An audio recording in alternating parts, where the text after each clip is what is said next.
le Flash Info.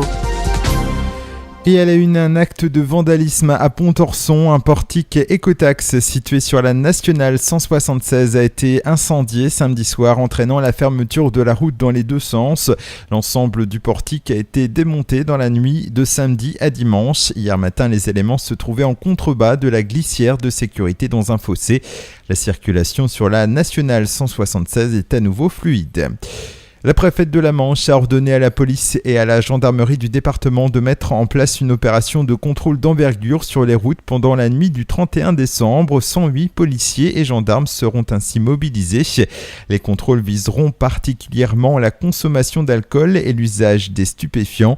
Daniel Polvé-Montmasson rappelle dans un communiqué de presse diffusé le 27 décembre que l'alcool au volant est responsable de 38% des tués sur les routes de la Manche. Nucléaire, après avoir déraillé à Drancy, en Seine-Saint-Denis, lundi 24 décembre, le convoi de déchets à destination de l'usine Areva de Laghe est finalement arrivé dans la nuit de vendredi à samedi dernier au terminal Areva de Valognes.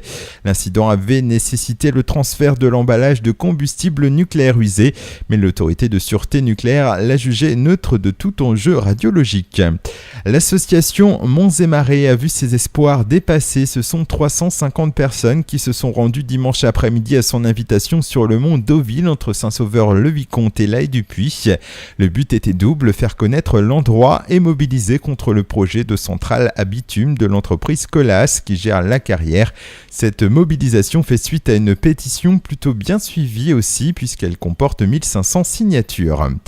Et puis sport, un cadre prestigieux, celui du château de Flamanville et l'élite du cyclo-cross français sur la ligne de départ dont Francis Mouret, champion de France en titre. Ce dernier a signé ce dimanche sa 26e victoire consécutive en remportant la finale du challenge national. Chez les filles, Lucie Chenel a quant à elle remporté son deuxième challenge d'affilée malgré sa deuxième place à Flamanville derrière Pauline Ferrand-Prévot.